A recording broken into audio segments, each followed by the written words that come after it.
Pernah nggak sih ngerasain udah sembuh, tapi beberapa minggu atau bulan kemudian, keluhan yang sama datang lagi?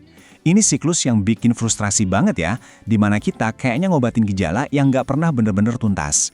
Hari ini kita bakal coba cari tahu kenapa ini bisa terus-terusan terjadi.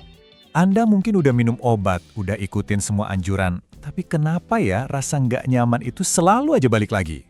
Rasanya tuh kayak kejebak di lingkaran yang nggak ada ujungnya. Kedengerannya familiarnya. Mungkin Anda akrab banget sama gejala-gejala ini. Mual, kembung, nyeri di dada, atau mungkin asam urat yang tiba-tiba kambuh lagi. Sempat ngerasa lega sesaat, mikir masalahnya udah kelar, tapi ternyata itu cuma jeda singkat sebelum siklus yang sama persis mulai dari awal lagi. Oke, kita mulai dari sebuah cerita nyata tentang salah diagnosis. Ini contoh yang pas banget buat nunjukin kalau lokasi rasa sakit itu belum tentu jadi sumber masalah yang sebenarnya. Coba bayangin, ada seorang bapak usia 65 tahun. Berbulan-bulan lamanya, dia terus-terusan mual, kembung, dan nyeri di ulu hati. Nah, kalau kita dengar keluhan kayak gini, kesimpulan pertama kita pasti sama kan? Wah, ini sih jelas masalah lambung atau mah. Tapi, ternyata dugaannya salah besar.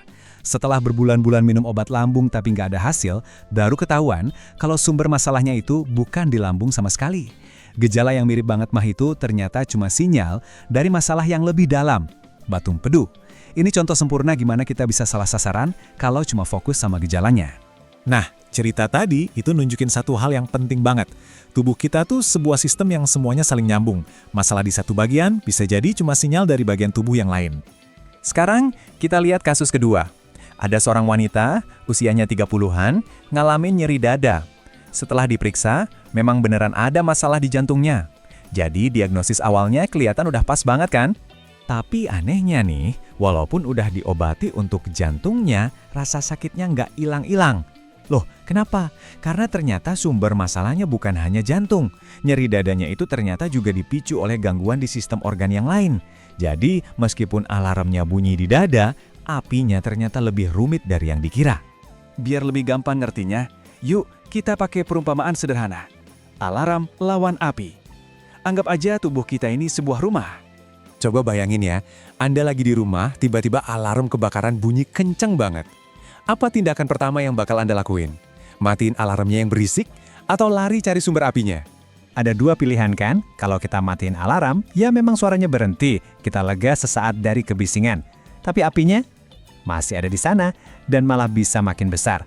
Beda ceritanya kalau kita cari sumber apinya terus kita padamkan, nah itu baru namanya bahayanya benar-benar selesai. Masalahnya tuntas sampai ke akar-akarnya. Inilah yang sering kali kita lakukan ke tubuh kita sendiri. Waktu kita sakit, kita minum pereda nyeri yang sebenarnya itu cuma matiin alarmnya aja. Kita ngerasa enakan untuk sementara, tapi sumber masalahnya, si api yang sesungguhnya masih ada dan gak pernah kita sentuh sama sekali. Jadi gimana caranya kita tahu kalau selama ini kita cuma ngobatin alarmnya doang? Yuk kita coba lihat beberapa tandanya kalau jangan-jangan kita cuma fokus ke gejala, bukan ke sumbernya. Coba deh renungin sebentar, apakah Anda ngerasa udah lama minum obat tapi kok hasilnya gitu-gitu aja? Apakah gejala Anda itu kayak punya siklus, datang pergi terus? Atau mungkin Anda bingung, ini sebenarnya rasa sakitnya datang dari mana sih? Kalau ada satu aja jawaban iya, kemungkinan besar selama ini Anda cuma lagi sibuk matiin alarmnya. Jadi apa inti dari semua ini?